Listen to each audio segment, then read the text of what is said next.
Shalom, selamat sore. Bertemu kembali dengan saya Pendeta Ade. Hari ini kita mau belajar lagi secara singkat, sederhana saja hal yang bisa kita pelajari dari salah satu murid Tuhan Yesus. Kalau beberapa waktu yang lalu kita bicara tentang Thomas, hari ini kita bicara tentang Petrus. Siapa yang tidak kenal Petrus, betul? Ada banyak hal, ada banyak referensi yang kita kenal, kita tahu tentang Petrus. Bicara tentang Petrus, tentu kita bicara tentang apa yang namanya pengkhianatan. Anda pernah dikhianati? Bagaimana rasanya dikhianati? Saya pernah dikhianati dan rasanya itu sakit. Ada lagu bilang sakitnya tuh di sini, gitu ya. Nah, rekan-rekan yang terkasih di dalam Tuhan, hal yang terjadi di dalam kisah Petrus ini kalau kita melihat di dalam Lukas pasal yang ke-22 ayat yang ke-54 sampai 62. Kita sudah tahu kisah bagaimana Petrus menyangkal Tuhan, ya. Ada banyak hal. Dan seringkali kita juga bertemu dengan orang-orang yang seperti Petrus, yang kayaknya mungkin kita bilang, aduh omong doang gitu ya. Omongnya besar tapi eksekusinya tidak ada.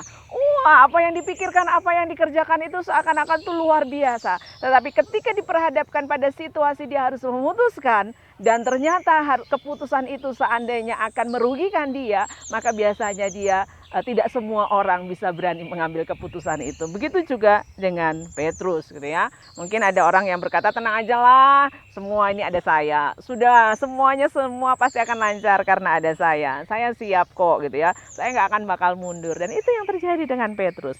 Rekan yang terkasih di dalam Tuhan, ketika sebelumnya Petrus berkata bahwa Tuhan, semua orang mungkin akan meninggalkan engkau, tapi saya tidak. Oh, luar biasa ya. Tapi pada kenyataannya ketika Petrus hanya ditanya oleh seorang hamba perempuan, dia berkata, aku tidak kenal dia. Bukan hanya sekali, tapi 3 kali, bahkan dikatakan sampai bersumpah, dia bersumpah aku gak kenal sama dia. Nah, rekan yang terkasih di dalam Tuhan, kadangkala kita itu kuat di mulut tetapi lemah di hati, ya. Kita kuat di mulut, kadang-kadang kita lemah di dalam pikiran kita. Petrus gagal bukan karena dia tidak cinta Tuhan. Petrus gagal bukan karena dia tidak mengasihi Tuhan, tetapi dia mungkin lebih berfokus kepada rasa percaya diri dia bahwa dia akan menjadi murid yang lebih hebat dari murid yang lain, gitu ya. Dan seringkali itu juga terjadi sama kita. Kita merasa kita lebih dari orang lain, sehingga kita punya kepercayaan diri yang luar biasa. Percaya diri bukan hal yang salah, tetapi kadang-kadang hati-hati ketika apa yang kita sudah perkatakan tanpa kita pikirkan. Kita kuat di perkataan tetapi lemah di hati. Ketika masalah datang, ketika kita berkata, Tuhan, aku cinta sama engkau, aku gak akan meninggalkan engkau, aku akan setia.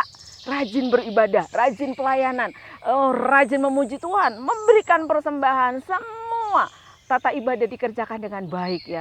Tetapi ketika persoalan itu datang beruntun, ketika persoalan itu datang di dalam hidupnya, doa yang mungkin dianggap tidak dijawab, persoalan yang datang silih berganti, beruntun semuanya, mungkin diberhentikan dari pekerjaan, kemudian ditinggalkan oleh teman-teman, ditolak oleh keluarga. Oh, banyak hal yang menjadi reason ketika mengalami itu semua, maka apa yang diperkatakan sebelumnya itu tidak menjadi kenyataan. Nah, rekan-rekan yang dikasihi oleh Tuhan, mari kita hari ini belajar bahwa kisah yang kita lihat dari pribadi Petrus itu menjadi pembelajaran juga bagi kita.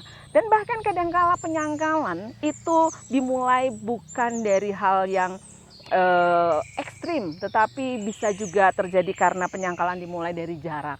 Kita lihat ketika Petrus melihat Yesus ditangkap dari kejauhan, ya. Ketika Alkitab berkata Petrus itu mengikuti Yesus dari jauh, dan lama-lama, ya, dia tidak melihat dengan jelas dari dekat, ya. Hatinya lama-lama begitu mungkin semakin jauh. Nah, yang terkasih di dalam Tuhan, rekan-rekan yang terkasih di dalam Tuhan, kita belajar hari ini, ya, biasanya kehidupan rohani seseorang menjadi dingin, kasih seseorang kepada Tuhan menjadi dingin, ya, karena dimulai dari jarak yang jauh. Sudah mulai jauh dengan doa, sudah mulai jarang berdoa, mulai malas beribadah, hatinya sudah mulai dingin, sudah tidak lagi memikirkan hal-hal yang rohani, kompromi dengan hal-hal yang sederhana. Ya, dan kadangkala itu menjadi bagian yang semakin hari akan menjadi semakin besar. Tetapi kembali hari ini kita belajar.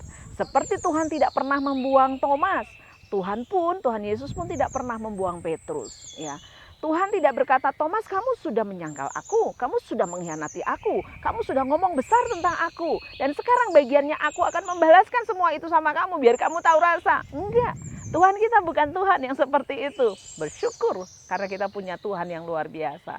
Tapi bagaimana dia bisa memberikan kesempatan kepada Petrus? Dia katakan bahwa ketika ayam berkokok, ya, maka kamu sudah menyangkal aku 3 kali. Dan kita juga tahu bagaimana perjalanan ketika Yesus berkata, Petrus, apakah engkau mengasihi aku? Ya. Petrus, apakah engkau agape sama aku? Dan Petrus berkata, ya Tuhan, aku mengasihi, aku pilih ya sama engkau. 3 kali Tuhan berkata, dan Petrus tahu bahwa dia tidak bisa mengasihi seperti Tuhan mengasihi dirinya. Tetapi bagaimana luar biasa Tuhan Yesus memberikan kesempatan kepada Petrus, orang yang sudah dianggap sudah gagal dan tidak layak di hadapannya, tetapi tidak dengan Tuhan kita. Ya. Bagaimana kita lihat Petrus menjadi orang yang berhasil, menjadi murid yang berhasil, menjadi soko guru. Kita melihat Petrus ketika dia diterima oleh Tuhan, diberi kesempatan oleh Tuhan. Dia tidak terpuruk di dalam kegagalannya, dia tidak terpuruk di dalam pengkhianatannya. Tetapi dia mau membuka hati, dia tahu dia pernah gagal, dia pernah bersalah. Tetapi bukan akhir hidupnya untuk dia hidup di dalam kegagalan itu. Maka dia menyambut kesempatan yang Tuhan kasih. Dia menggapai apa yang Tuhan kasih.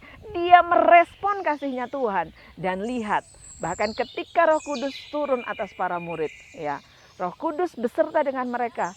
Ketika berkhotbah, Petrus 3.000 langsung 3.000 orang boleh percaya. Nah, rekan-rekan yang terkasih di dalam Tuhan, hari ini pun kita belajar, kembali belajar. Jangan pernah merasa bahwa kita menjadi orang yang tidak ada apa-apanya karena orang lain menolak kita, tidak memberikan kesempatan kepada kita. Tapi lihatlah, pandanglah kepada Kristus yang sudah mengerjakan semuanya, memberikan kesempatan, membuat kita menjadi orang yang berharga. Fokus kepada itu. Sehingga kita belajar, kita tahu bahwa bahkan ketika kita besar murung terhadap Tuhan, ya, tapi Tuhan melembutkan hatinya, hadir bagi hidup kita, dan hidup kita menjadi pribadi yang luar biasa. Dan mari kita sama-sama mengambil kesempatan itu, mengambil kebaikan Tuhan, menikmati kebaikan Tuhan. Sehingga kita seperti Petrus tidak perlu terpuruk dalam kesulitan atau persoalan dan kegagalan kita. Tapi kita terus maju bersama dengan dia dan kita akan menjadi orang yang luar biasa. Tuhan Yesus memberkati.